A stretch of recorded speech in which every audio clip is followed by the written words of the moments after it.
Okay students, आज हम यहाँ पे वेव्स में इसका लास्ट टॉपिक पढ़ेंगे, डॉपलर इफेक्ट। अब डॉपलर इफेक्ट यहाँ पे क्या है, तो आप लोगों ने डॉपलर रडार के बारे में सुना होगा कि they are working on a sound wave. Sound wave पे जो वर्क करते हैं, या बहुत सारी ऐसी सिस्टम है कि जहाँ पे हम डॉपलर सिस्टम को यूज करते हैं। जैसे कि एम्पी थिएटर होता है, एम्पी थिएटर में जो साउंड सिस्टम होती है, तो वहाँ पे भी ये सराउंडिंग साउंड सिस्टम में भी हमें डॉपलर इफेक्ट यूज करते हैं। अब एक्चुअली डॉपलर इफेक्ट है क्या, तो आप लोगों ने एक्सपीरियंस किया होगा कि जब आप लोग कहीं पे रेलवे क्रॉसिंग पे खड़े हैं और जैसे ही ट्रेन आती है, तो ट्रेन क्या है, ट्रेन इज इन मोशन। तो when the train is whistling at that time, the frequency heard by the listener is different than the frequency emitted by the whistle of train। मतलब आप सुनोगे तो जैसे जैसे वो ट्रेन आपकी साइड में आ रही है, उस टाइम पे आपको उसकी जो विसल है, विसल आपको एकदम से डिफरेंट फ्रीक्वेंसी उसकी आपको महसूस होगी। मतलब धीरे धीरे जैसे वो आपके सामने आ रही है, तो उसकी फ्रीक्वेंसी वहां पे क्या हो रही है, मतलब उसकी साउंड इंटेंसिटी वहां पे क्या होती है, इंक्रीज होती है। और जैसे ही वो आपसे दूर जाती है, वैसे वैसे वो क्या होती है, तो वहां पे वो आपको जो इंटेंसिटी है, वो इंटेंसिटी कुछ डिफरेंट महसूस होती है। दैट मीन्स दोनों केस में हुआ क्या, तो दोनों केस में यहाँ पे ये जो सोर्स है, सोर्स ऑफ साउंड, मतलब ट्रेन, ट्रेन क्या है, मोशन में है। तो जब यहाँ पे ट्रेन मोशन में होती है, तो जो लिसनर है, वो लिसनर को जो फ्रीक्वेंसी एक्सपीरियंस होती है, दैट फ्रीक्वेंसी इज डिफरेंट। तो यहाँ पे ये जो इफेक्ट हमको मिलता है, that effect is called the Doppler effect. तो इसको अगर हम समझे, तो whenever there is a relative motion between source of a sound and a listener, इसकी कंडीशन क्या है, आइदर सोर्स, आइदर लिसनर, या both are in a motion. दोनों क्या होनी चाहिए, मोशन में होनी चाहिए, तभी डॉपलर इफेक्ट पॉसिबल है।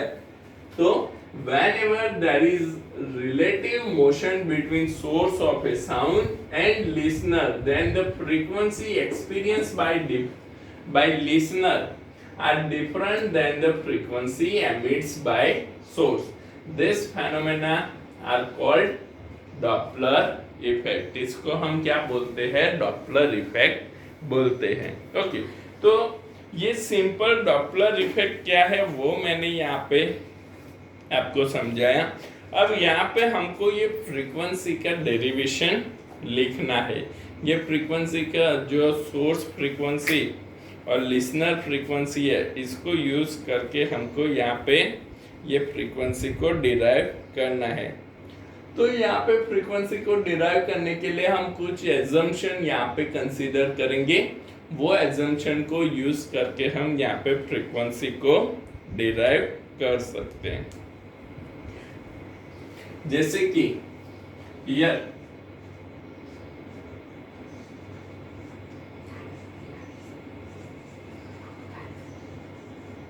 assume that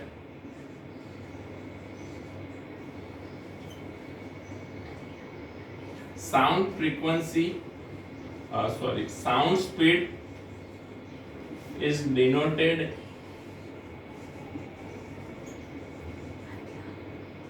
as a V. Source speed, sound speed,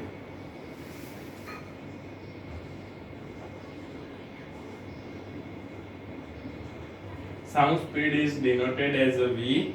Source speed is denoted as a V of S।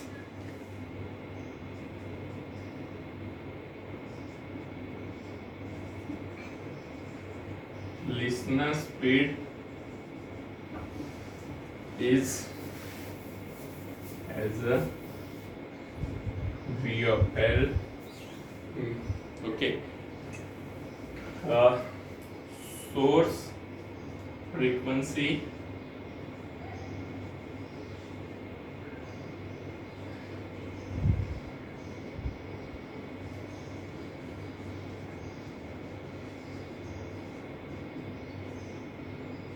is mu. Mu naught, and listener frequency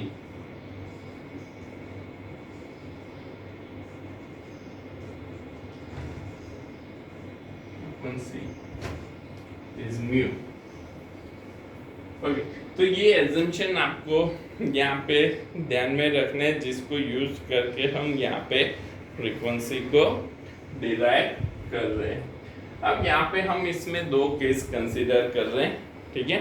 बाद में हम डिटेल में इसके केस यहाँ पे लेंगे। अभी हम यहाँ पे इसको देख रहे हैं कि here we consider that the listener is moving.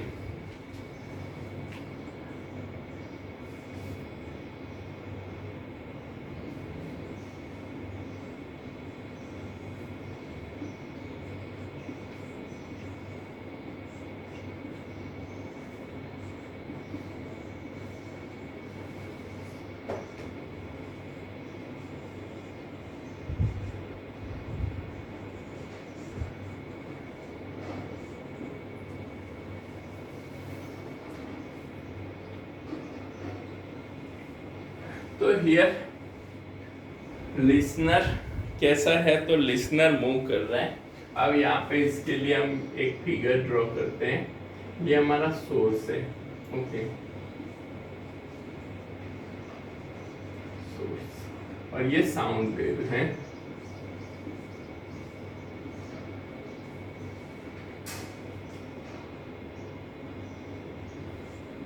ये लिसनर है, लिसनर मूव कर रहा है with the speed of v of l, और सोर्स की स्पीड हमको पता है, हमने एज्यूम की है v ऑफ s। तो यहाँ पे हम इनिशियली अगर हम देखते हैं तो इनिशियली सोर्स तो क्या है, तो initially source is a steady. Initially source क्या है, स्टेडी है, सिर्फ ओनली लिसनर इज मूविंग। तो इस केस में हमने एज्यूम किया कि भाई listener is moving towards the source. So here, as shown in figure,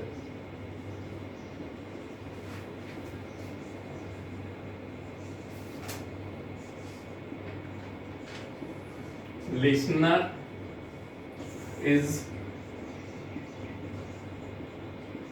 moving towards stationary source, stationary source। अब यहाँ पे ये जो लिसनर है स्टेशनरी सोर्स की डायरेक्शन में मूव कर रहा है, ओके। एंड साउंड फ्रीक्वेंसी हमने यहाँ पे जो सोर्स की फ्रीक्वेंसी है that is consider as a sound frequency.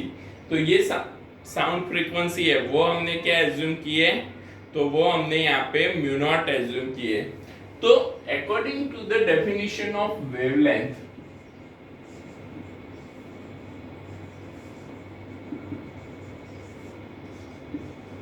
according to the wavelength,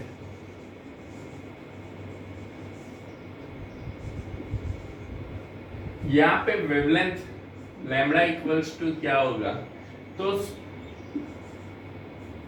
sound की स्पीड क्या है, तो v, and frequency of source क्या है, तो mu naught. Frequency of source क्या है, म्यू नॉट। तो यहाँ पे हमको लैम्बडा इक्वल्स टू क्या मिलेगा, v बाई म्यू नॉट। हमको पता है स्पीड का फॉर्मूला, स्पीड का फॉर्मूला क्या होता है, तो वेवलेंथ इनटू फ्रीक्वेंसी या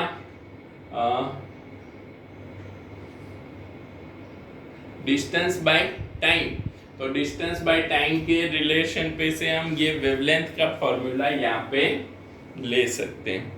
तो यहाँ पे वेवलेंथ लैम्बडा हमको मिल जाएगी v बाई म्यू नॉट। इसको हम दे देते equation 1, okay.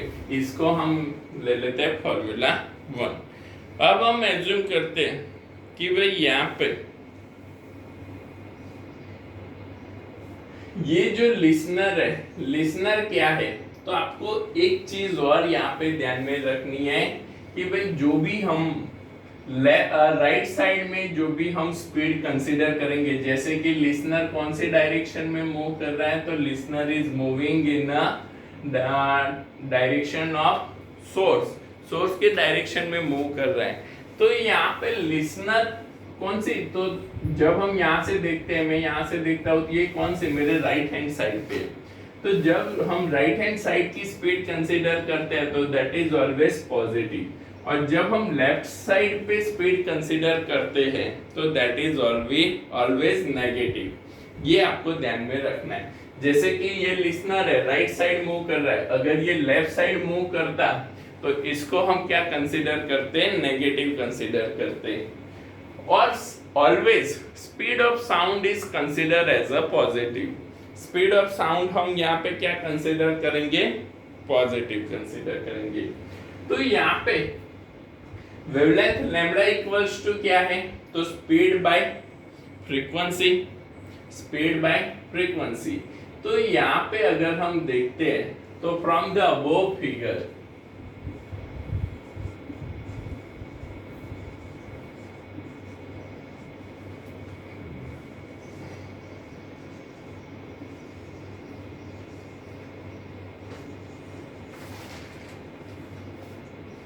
will write listener frequency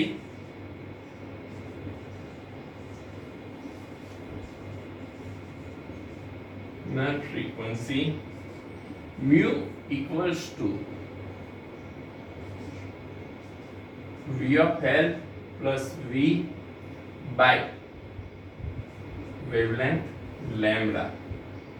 listener frequency हम यहाँ पे क्या ले रहे हैं, वी ऑफ एल, मतलब ये लिसनर कौन सी डायरेक्शन में जा रहा है, राइट साइड, और ये साउंड वेव जो है उसकी स्पीड क्या है, वी है, तो उस पे से हम इसको फॉर्मूला 2 दे देते हैं। तो हमको यहाँ पे लिसनर की फ्रीक्वेंसी मिली कि लिसनर की frequency mu equals to V L plus V by lambda, हमको यहाँ पे एक फॉर्मूला मिलता है। अब हम यहाँ पे देखते हैं कि नाउ हम अब कंसीडर करते हैं moving source and moving listener.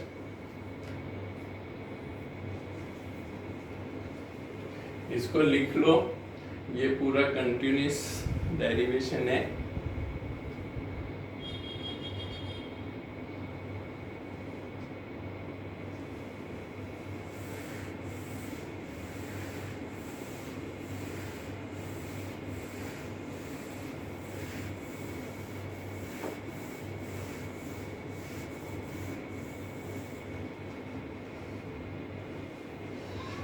तो यहाँ पे हम केस 2 में कंसीडर करते हैं moving source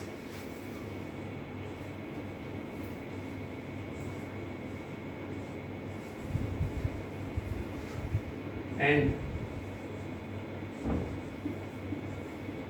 moving listener, moving listener. अब moving source and moving listener की जब हम बात करते हैं तो यहाँ पे समझो कि source is moving away from the listener. तो यहाँ पे ये जो सोर्स है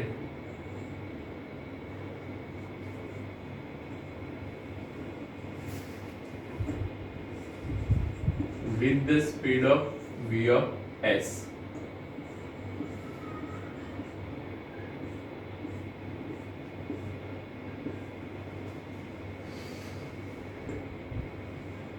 and listener is moving towards the source। अब यहाँ पे ये जो सोर्स है, ये सोर्स तो क्या कर रहे हैं, मूव कर रहे हैं। तो आफ्टर सम टाइम ये यहाँ पे पहुंचता है। जैसे कि इसको हम O कंसीडर कर लेते हैं, तो ये ओडेस है। ओके, तो ये आफ्टर सम टाइम ओडेस पे पहुंचता है और एक पल्स यहाँ से एमिट करता है।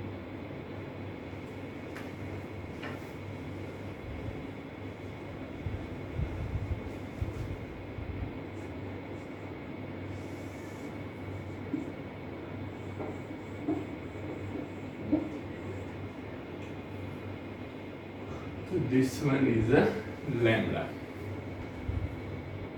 अब मैं आपको यहाँ पे बता, तो हमने यहाँ पे क्या कंसीडर किया है वो हम यहाँ पे लिख लेते हैं, तो हमको थोड़ा क्लियर हो जाएगा।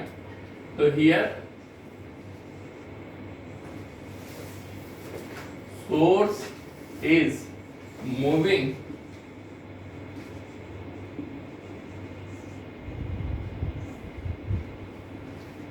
from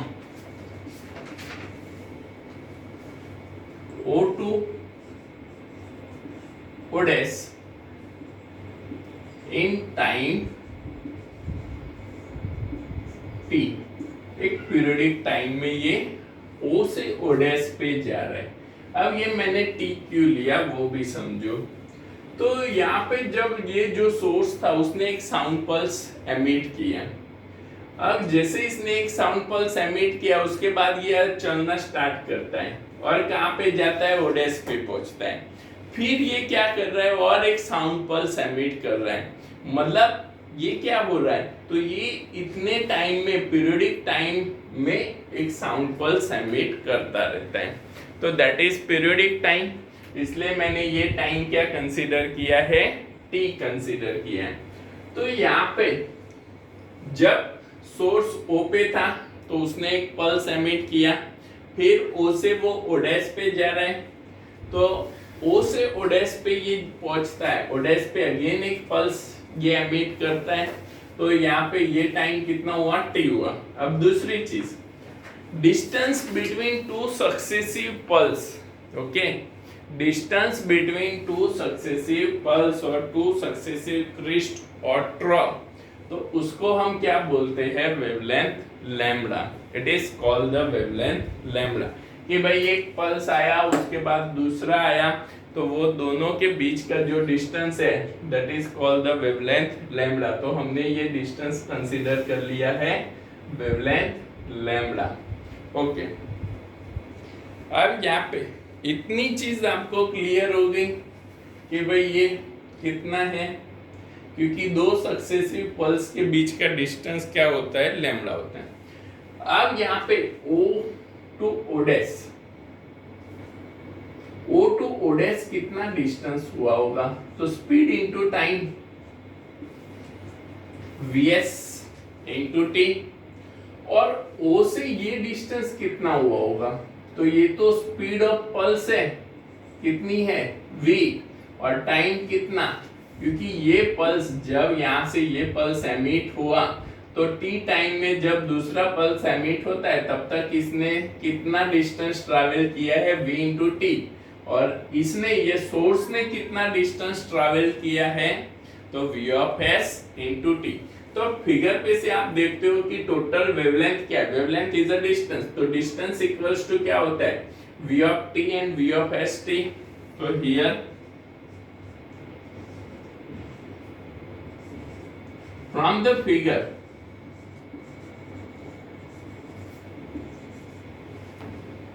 द वेवलेंथ, क्योंकि वेवलेंथ हमको डायरेक्ट तो पता नहीं है, वेवलेंथ लैम्बडा इज, तो लैम्बडा इक्वल्स टू क्या हो जाएगा, v of t plus v of s into T. समझना,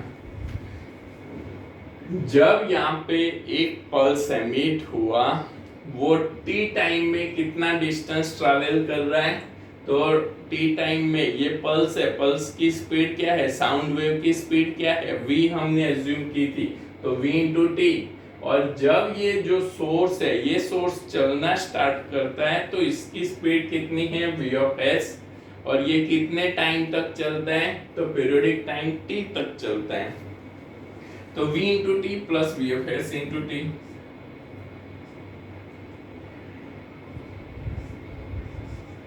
v plus B of S into T. तो यहाँ पे वेवलेंथ लैम्बडा हमको मिल गया,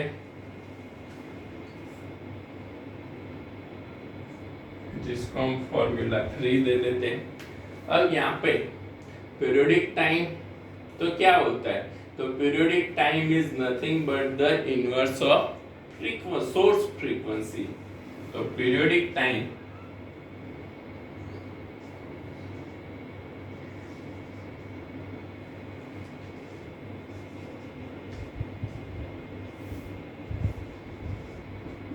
is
T equals to 1/μ0।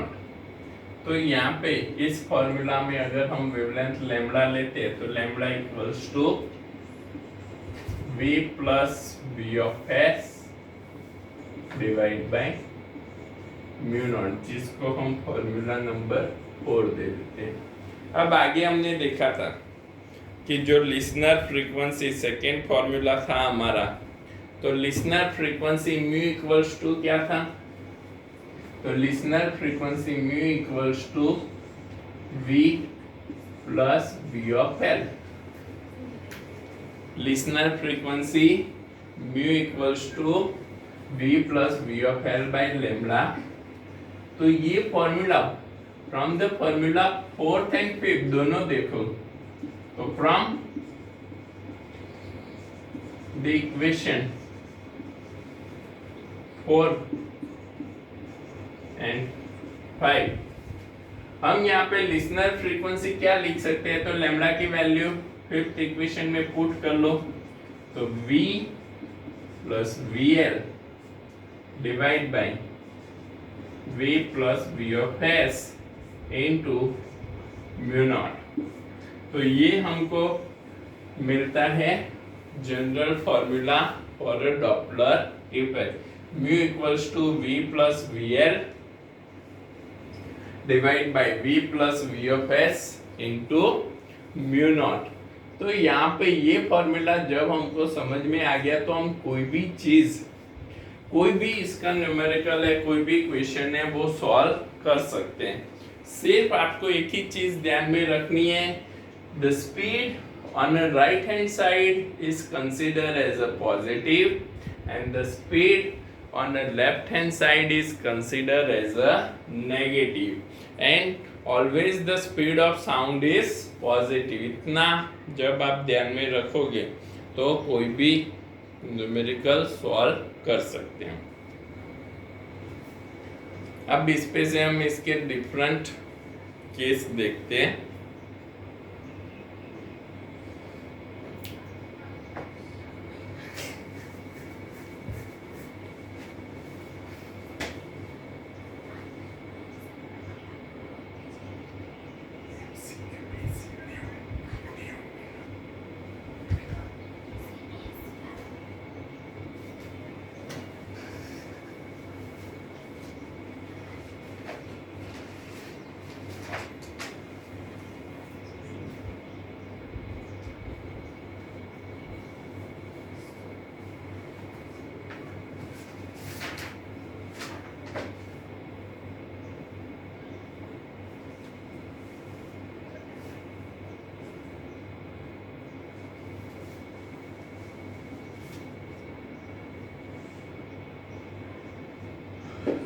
Okay, अब इसके स्पेशल केस हम समझते हैं, जिससे स्पेशल केस एक्चुअली बुक में नहीं दिए है, बट ये हमको समझ में आ जाते हैं तो हम इजीली न्यूमेरिकल सॉल्व कर सकते हैं।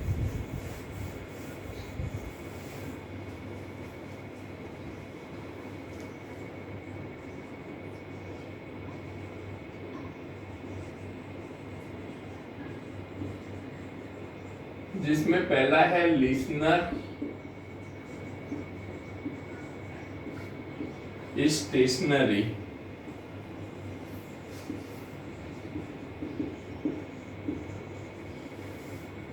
and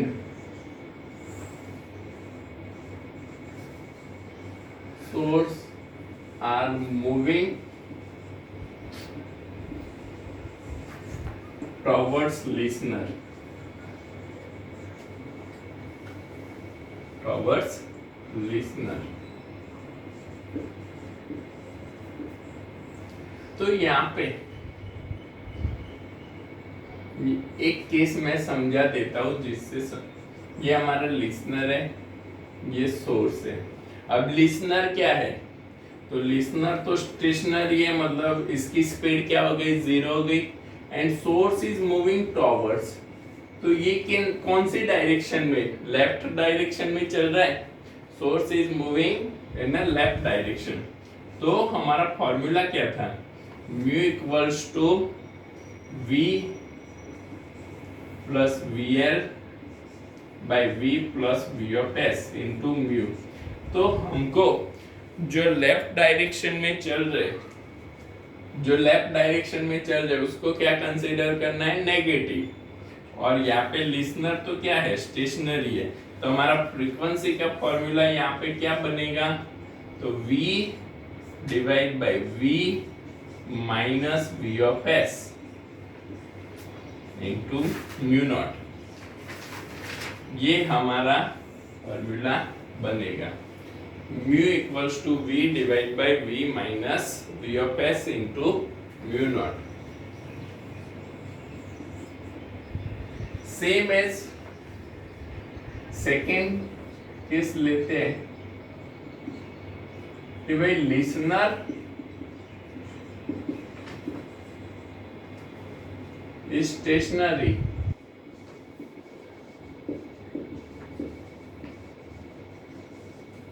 and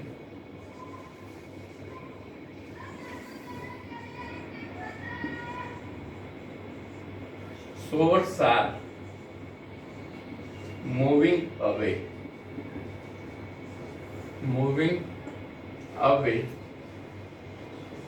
from listener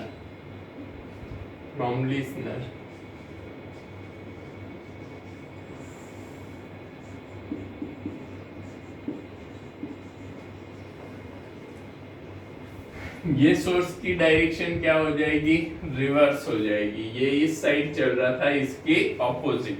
मतलब यहाँ पे सोर्स की डायरेक्शन क्या है, अवे जा रहा है, तो ये डायरेक्शन राइट हैंड साइड पे, तो इसकी फ्रीक्वेंसी क्या आएगी, म्यू इक्वल्स टू, लिसनर तो हमारा स्टेशनरी है, तो v divide by v plus v of s into mu not. तो ये हमारी हो जाएगी frequency, listener frequency. Third case देखते हैं, listener and source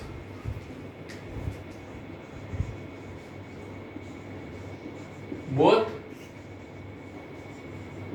moving towards each other।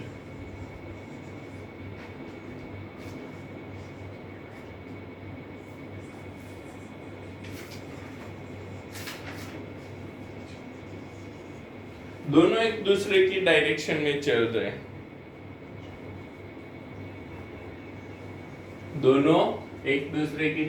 में चल रहे हैं, तो यहाँ पे listener frequency mu equals to, अब समझो लिसनर इस डायरेक्शन में जा रहा है, सोर्स इस डायरेक्शन में जा रहा है, तो लिसनर की स्पीड क्या होगी, पॉजिटिव, सोर्स की स्पीड क्या होगी, नेगेटिव। तो v plus v of l divide by v minus v of s into mu not. मैंने सिंपली क्या लिया है, राइट हैंड साइड पे जो स्पीड आती है वो पॉजिटिव याद रखनी है, और लेफ्ट हैंड साइड पे जो स्पीड जाती है वो नेगेटिव याद रखनी है। इतना याद रह जाए तो आराम से हम कर सकते हैं। और fourth case, listener and source both moving away,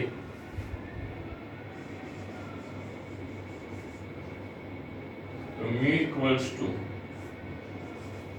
v minus vl v plus vs into, ऊपर जो केस लिया हमने उससे क्या है उल्टा, तो यहाँ पे इसकी स्पीड की जो साइन है वो भी क्या हो जाएगी, रिवर्स हो जाएगी। तो ये चार केस हमको यहाँ पे ध्यान में रखने हैं। तो हम यहाँ पे डॉपलर के फॉर्मूला भी इजीली कर सकते हैं। ओके, ये सिंपल वे में अलग बुक से अलग वे में है, ठीक है, इसलिए अपने हिसाब से इसके नोट्स बना के याद रखने का ट्राई करो।